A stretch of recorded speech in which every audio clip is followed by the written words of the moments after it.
Hi, and welcome to The Bottom Line. I'm Pastor Paul Steele from Bethlehem Church in Austin, Minnesota. The Bottom Line is our weekly summary of the previous Sunday's sermon. And we're in this sermon series titled, Asking for a Friend, as we look at some of the questions that people have concerning God, the Bible, and what it means to follow Jesus.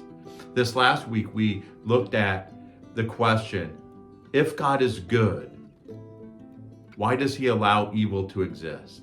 If God is good, why does he allow evil to exist? This is an important question to answer because many of us have wrestled with this at one time or another. In fact, many people who claim to be atheists will say this is the reason why they can't believe in God. Because if God was good and loving, he wouldn't allow evil and suffering to happen. And so it is crucial that we address this question, that we just don't overlook it. But that doesn't make it an easy question to answer. It's difficult. And so as we come to this question, I think there are two important truths to remember.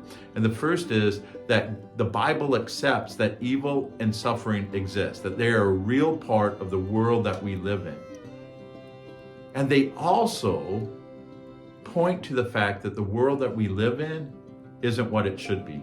That the evil and suffering that we experience gives us a jolt and reminds us like there is something fundamentally wrong with the world, with life, because these things aren't right. And that brings me to the second important thing that we need to remember, and that is that God's answer to the problem of evil, of suffering, is Jesus. And that because of Jesus' death and his resurrection, there's this hope that one day Jesus will return and make everything right, that he will restore things, renew things to the way that they ought to be. And in the meantime, those who follow Jesus push back against the evil and suffering in this world by demonstrating God's character, by loving our neighbor as ourselves. And in that way, we help reduce the suffering that evil causes in this world. See, this is not an easy question to answer because it hits us emotionally. And it gets us to question God and his existence and his goodness and his love. So for us who follow Jesus, we have to take a look at not just the evil, the suffering that is around us. We have to take a look at Jesus and the promise and the hope that we have in him. And this requires faith in God and in his love and in his goodness. So the big idea from Sunday is this: God addresses the problem of evil through Jesus and his faithful people.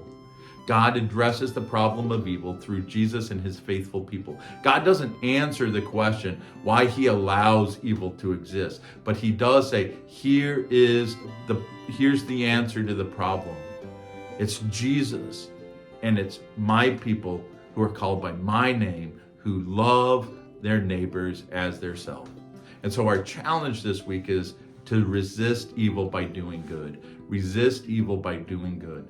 Find some good action that you can take. Give to a charity, help somebody with a project, even throw a party. Say, because there is joy in this world, there's no need for us to always be suffering. So resist evil by doing good. Hey, thanks for being part of our community here at Bethlehem, even if it's just online. And if you have any prayer requests that you'd like me to be praying about, let me know. I'd be glad to pray for you. And remember, one of the ways that you can support us, what we're doing here at Bethlehem in Austin, Minnesota, is to give. So you can go to our website, BethlehemChurchAustin.com, and there's the give tab, and follow that. And then remember to join us. Join us on Sunday mornings, either on Facebook, YouTube, or in person at 10:30 next to Ellis Middle School here in Austin, Minnesota. Have a wonderful rest of the week, and God bless.